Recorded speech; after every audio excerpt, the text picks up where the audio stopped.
Hello, everybody, and welcome to our podcast. I'm Dani, and today, Great.com talks with Josiah Haken, the CEO of City Relief.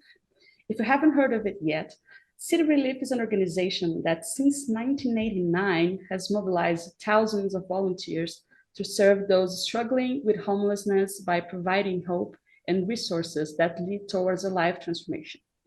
Before we go there and learn more about this massive issue, if you are new here, remember to press subscribe on your podcast app or on YouTube. And now let's go. Hi, Josiah. Welcome to our podcast. Hello, it's so good to be with you. Thank you. I really want to know more about your story. You gave me a few details that got me really intrigued. So we need to start there. Tell me. Sure. So I was born and raised in Yaoundé, Cameroon. So the World Cup is obviously happening. Allez les Lions. But my parents were missionaries with Wycliffe Bible translators, and so my dad was a bush pilot. So he would fly missionaries and Peace Corps and health folks, doctors and whatnot, from the capital city of Yaoundé out into the middle of nowhere to try to help tribes and folks get help and get connected to the goals of the mission organization. So when I was 15, though, my parents moved us back to Hershey, Pennsylvania. So I went to high school in Hershey. So from Yaoundé to Hershey. So anyone who's familiar with either of those places will know that they're quite different.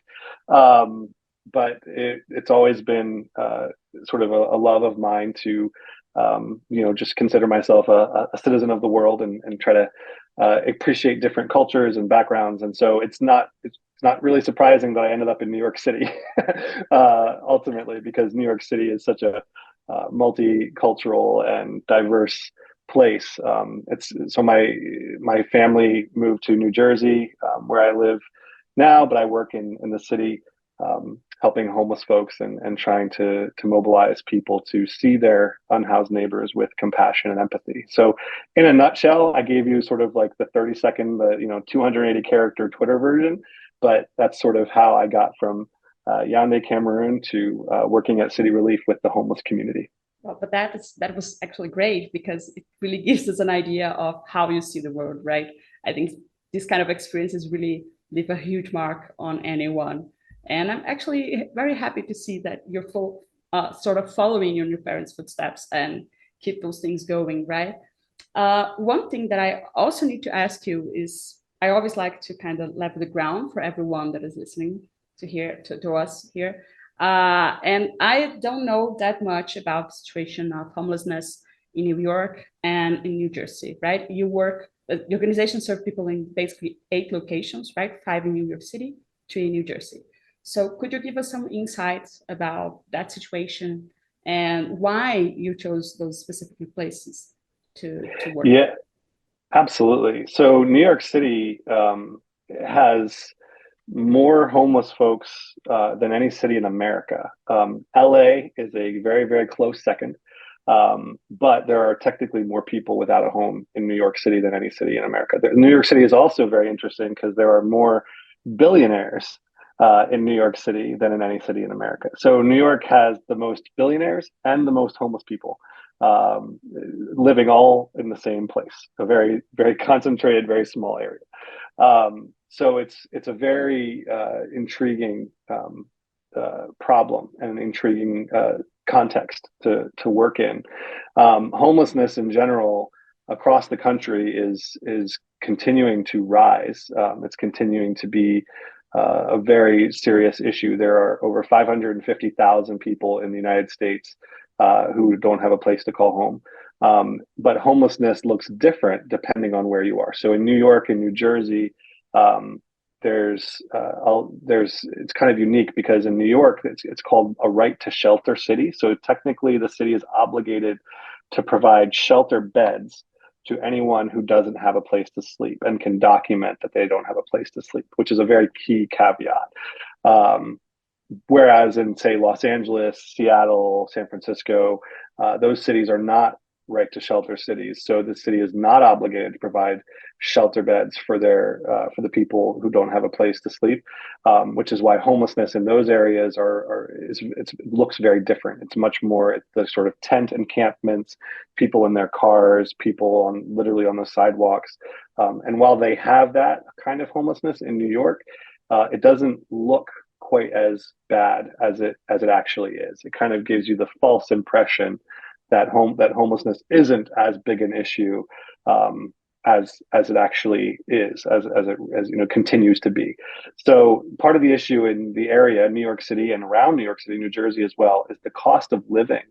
It's absurd. It's so expensive. So anyone, like for example, in July of 2022, I saw an article that said the average rent for a one-bedroom apartment in Manhattan was about $5,000 a month. So we're talking about staggering costs, which makes it very difficult if someone is a low-wage earner. So if someone's working in a restaurant or a coffee shop, or they clean up the streets, or they're making close to minimum wage. You're talking about a group of people that can work in the city but can't afford to live in the city. And then the commuting, like just getting on a train or getting on a bus or getting on a subway, it costs money.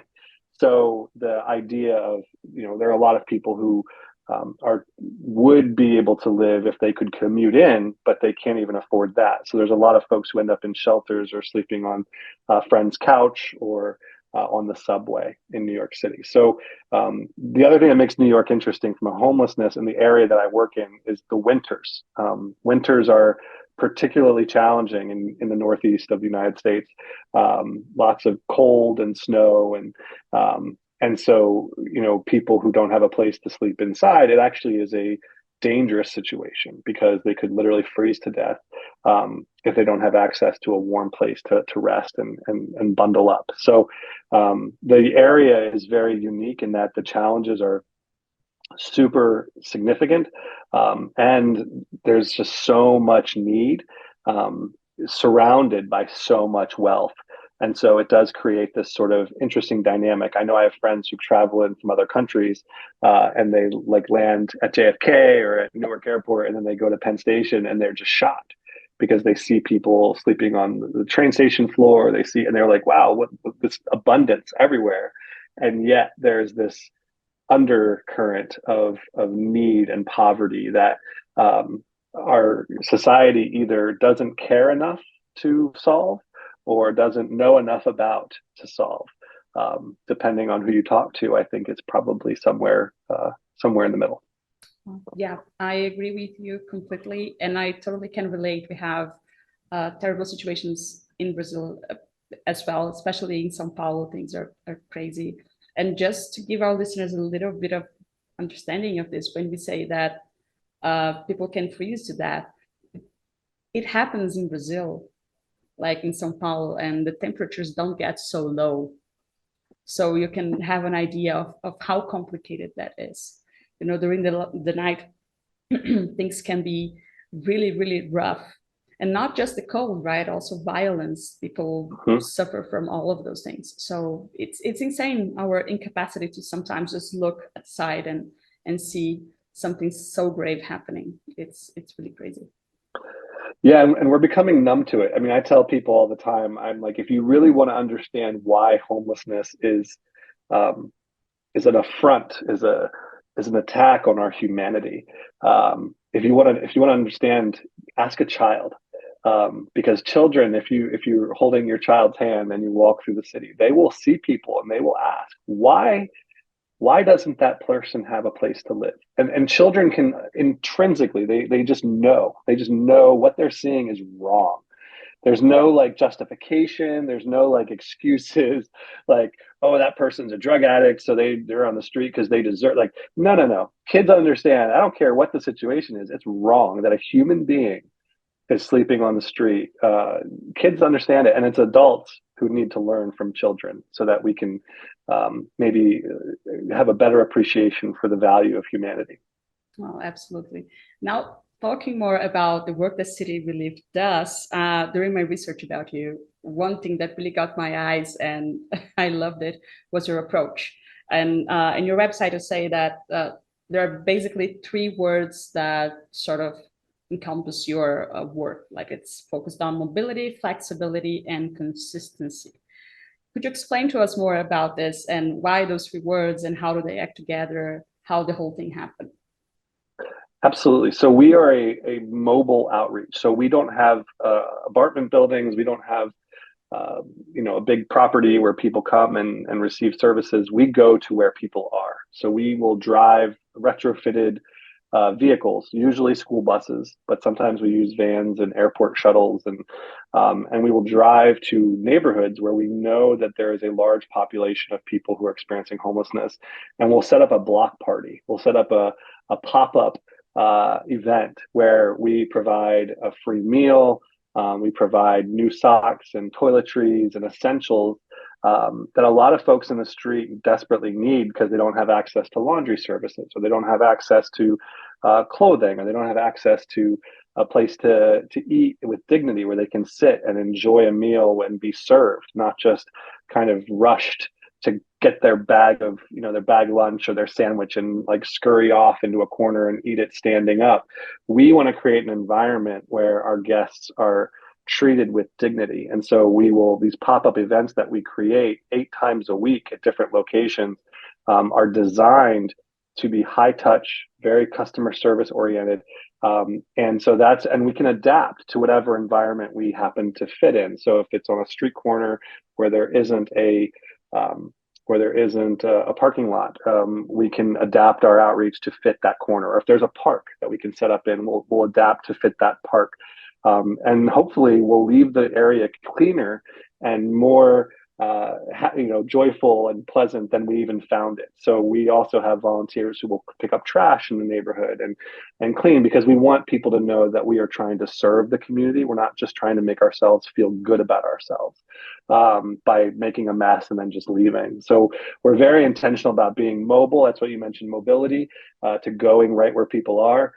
Flexibility, we adapt and we adjust to circumstances. And then consistency, we found that a lot of folks in the street are very skeptical of people who are trying to help because they've been burned by so many people who have promised them things and then couldn't deliver. And so by being consistent, we show up. If it's raining, if it's snowing, if it's it's super hot, we don't just cancel because oh, it's a bad day to be outside. No, we go no matter what, so that we can communicate to our guests that they are worth our presence and our consistent approach to serving them, which then builds trust. And so really everything we do is about building trust, so that we can then connect people to resources and services like housing and shelter and drug treatment and mental health care and everything, jobs, employment opportunities. So we're trying to kind of facilitate a connection with our guests where they can, one, know that someone cares, have trust that this group that cares actually can follow through on what they say, and then that they can actually get connected, and we can provide transportation for those folks to get to the locations that they need to, where hopefully they can get off the street altogether, because we need to end homelessness. We don't just want to like give a meal to somebody just every day for the rest of their lives. We want to be actively asking, how can we help you get off the street? And we share a meal with our guests, and we don't just give them a meal. And so by kind of restructuring the dynamic to be something that's more of a shared community experience by building trust, we can then leverage that trust to help people escape homelessness altogether. Oh, I loved it. And I got to say that this is massively important in my perspective, because when you said before that we sort of got numb about this issue, I feel like another consequence of getting numb is that we forget that everyone that is in this situation is a person, right? We sort of blend them into into the background, with the train station, with whatever, with the park. And by doing this, the way that you do brings this humanity back and make them also remember that, hey, you're a person, you're not part of this whole mess. You shouldn't be here. I loved it. I loved it. It makes a world of difference. I mean, we have I've met so many people over the years. One of which is a story I don't think I'll ever forget. Is a gentleman who was 40 in the streets for 40 years. So he was 17 to 57. He was homeless, and the thing that triggered him to get help and really pursue a better life for himself was a volunteer who visited him in the hospital when she found out that he wasn't at her outreach. When he normally was there, he would come every week, and he wasn't there one week. And so she found out he was in the hospital. So she visited him with balloons and a card. And it was her affirmation of his worth as a human being that led him to think, you know what, maybe I'm worth it. Maybe I'm not the trash and the weight, the discardable thing that people can just ignore. That I've been told my whole life that that's who I am. And so as an organization, we really try to communicate that dignity to our guests so that they can start to believe it themselves, like you said, so that hopefully there are some opportunities that they can take advantage of. So yeah, it makes all the difference in the world in terms of how we approach our homeless neighbors, not just that we approach them. Oh, that's truly beautiful. But now I gotta also ask you, because I feel like all of those experiences and this time working with people have given not just a lot of stories to tell, but also a lot of expertise and understanding of the situation. And this led to the book you wrote, I believe. Is it right? I love.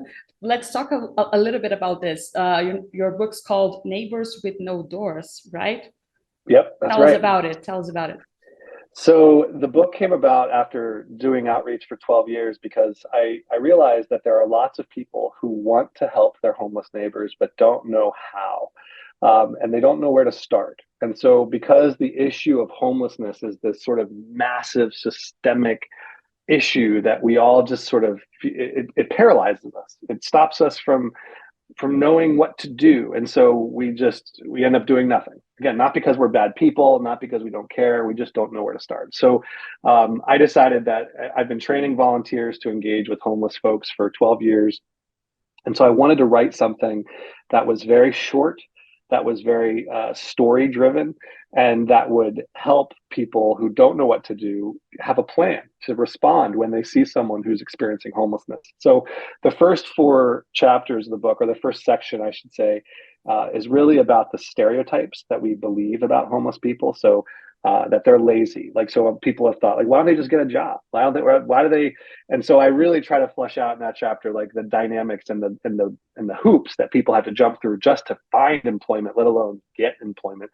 And the fact that many homeless people are employed. And so just trying to change that stereotype. And then the other one is that they're all dangerous. They're scary, right? So this is why people don't want homeless shelters in their neighborhoods, or they don't want, we don't want those people near us. We'll help them over there, but as long as they stay over there, because they're scary, we don't want them near our children. And so but where does that come from? And is it true? And so I really kind of try to take that apart. And then the other two big ones that people assume is that they're all crazy. They're all mentally ill. Well, we just need to get them treatment and get them off the street. When in reality, at least in the United States, 1 in 5 Americans suffers from some form of mental illness, but the vast majority of those individuals are housed. So you can't just blame it on mental illness, because if mental illness was the only leading factor, was the only issue, there would be actually millions more people in the street. So the fact that there are not millions more people tells me that mental illness is actually not the main issue here. And so we can't just chalk it up to that and say, oh, well, they're just mentally ill. And then the last one is very common, is that they're just addicts. Okay, they're just addicted. Get them in treatment. If they stop drinking or using drugs, then maybe they'd be off the street. And again, I make the case in my book that some people actually are homeless because of their addiction, and some people are addicted because of their homelessness. And so just kind of reframing the realities there. And then the second part of the book is just tangible steps, like so what can you do if you assume that that's all true? If I convince you that they're not all just crazy, dangerous, mentally ill, lazy people, if I can convince you that's not the case, then what? How do I respond as a person, that in a safe way, in a very intentional way? And so my goal was to write a book, again, that someone could put down at the end of it in like a couple hours of reading and say, okay, I can do something, because I believe that we can all do something. We can't all help everybody and give away everything, but we can all do something to help someone. Wow, I've got to say that I'm looking forward to get to put my hands on a copy of your book. I said before we begin, this is an issue that I feel very close to. Not that I have experienced anything like that, but it's something that I believe they don't talk about enough. So to hear you addressing all of those first wrong impressions or wrong ideas or prejudice about homelessness, it's really vital, I think, to keep discussing and learning more about the situation. And to everybody listening, on our website,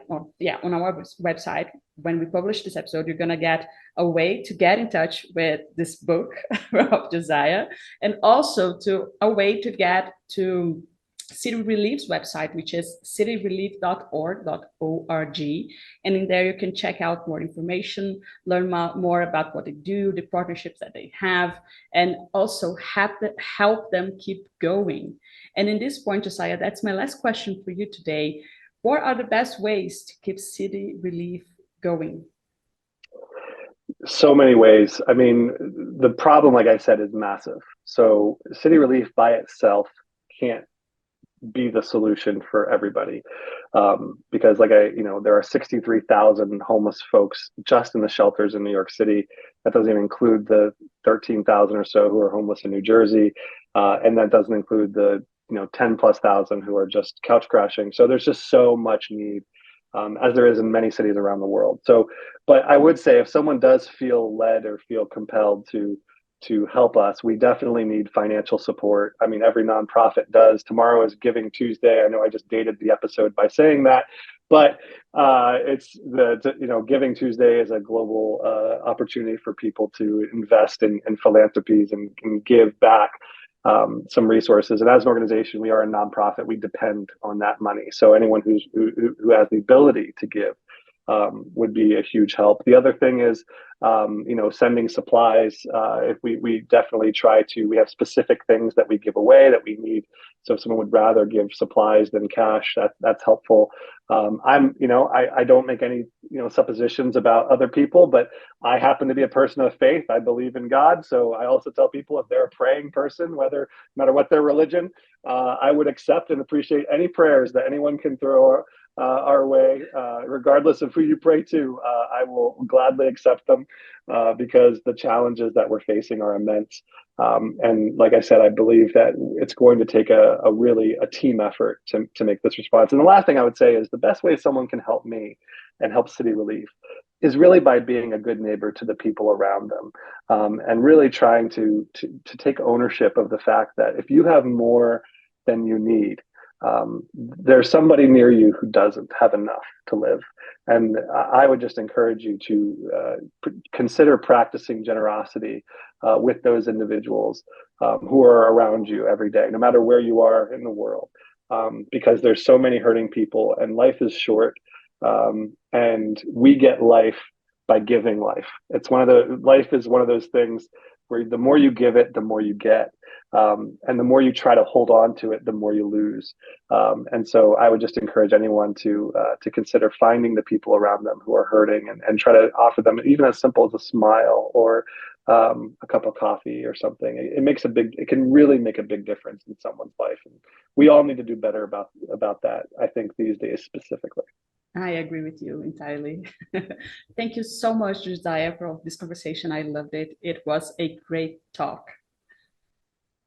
So good to be with you. Thank you for the time. It was truly my pleasure. And for everybody listening, also, thank you for staying with us for one more episode. And remember, if you enjoyed this episode, press subscribe on YouTube or in your podcast app, because that shows the algorithms that this is an important conversation.